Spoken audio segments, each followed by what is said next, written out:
But profit सल्लल्लाहु अलैहि वसल्लम सेड कि मौत को कसरत से याद करो। उसकी वजह यह है कि इंसान जब मौत को भूल जाता है, जो कि एक बहुत बड़ी हकीकत है, एक अटल हकीकत है, सब मानते हैं, इवन कोई एथियस्ट भी हो वो भी ये मानता है कि वी हैव टू डाई। सो इस्लाम हमें बताता है कि जब हमारी मौत होती है तो क्या होता है हमारे साथ, रूह के साथ क्या होता है, कब्र में क्या होता है।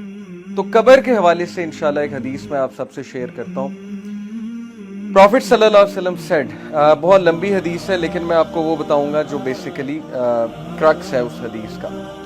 इज़ा दखलल मय्यितुल क़ब्र, जब मैयत को कब्र में ले जाया जाता है, यानी जब रूह आसमानों पे जाती है, अल्लाह ताला से मिलती है। ये हदीस में आता है कि 7 आसमान चढ़ती है रूह, फिर अल्लाह ताला तक ले जाया जाता है, यानी अल्लाह को देखती नहीं है लेकिन अल्लाह की प्रेजेंस में पेश किया जाता है। और अल्लाह अगर उससे राजी है तो अल्लाह कहते हैं इसको ले जाओ, मैं इससे राजी हूँ। अगर अल्लाह नाखुश है, राजी नहीं है, तो फिर कहते हैं कि थ्रो हिम, इसको फेंक दो यहाँ से, और फिर ऊंचाई से उसको फेंका जाता है रूह को कब्र तक। तो जब मैयत को कब्र में लाया जाता है, यानी अब उसके सवाल जवाब शुरू होने वाले हैं। मुस्सिलत शम्सु इंदा गुरूबिहा, तो कब्र में उसको मैयत को सूरज गुरूब होता दिखाया जाता है।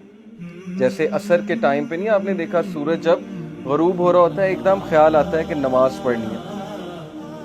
फयजलिसु यमसहु आइनैहि, तो वो अपनी आंखें मलता है। जैसे हम सोकर उठते हैं ना, अपनी आंखें मलते हैं, तो वो अपनी आंखें मलता है और देखता है कि सूरज गुरूब हो रहा है।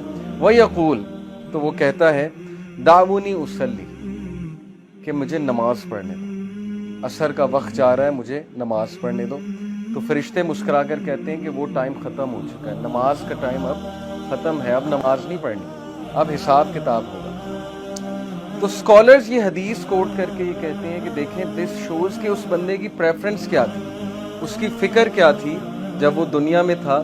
सूरज गुरूब होते ही उसे पहला ख्याल ये आया है कि मेरी नमाज ना रह जाए, कहीं असर की नमाज ना रह जाए, तो मैं असर की नमाज पढ़ लूँ, उसके बाद बातचीत करते हैं। यानी उसका कॉन्शियस अभी तक नमाज के अंदर है।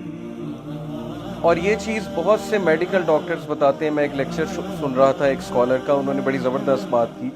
उन्होंने कहा कि मैंने बहुत से डॉक्टर्स को लेक्चर्स दिए हैं, डॉक्टर्स मेरी महफिल में आते हैं, तो डॉक्टर्स ने मुझे खुद बताया है कि जो लास्ट कॉन्शियसनेस में बंदे की चीज़ होती है ना, जो उसने सबसे ज़्यादा दुनिया में की होती है, डेथ के टाइम पे वही चीज़ निकलती है। और वल्लाही उसने खुद बताया, डॉक्टर्स ने खुद बताया कि कुछ जो मरीज़ होते हैं वो गाने गा रहे होते हैं, यानी at the time of death गानों के लिरिक्स निकल रहे होते हैं।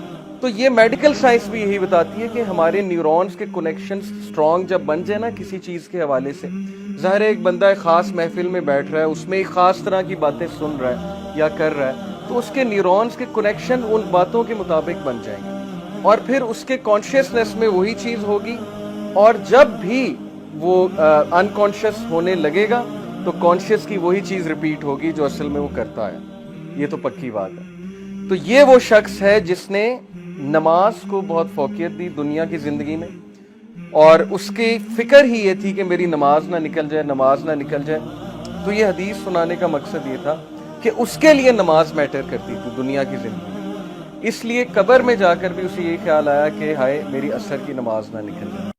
दीन की बात फैलाना सदक़े जारिया है। सवाब की नीयत से वीडियो को शेयर जरूर कीजिए। जज़ाकल्लाह।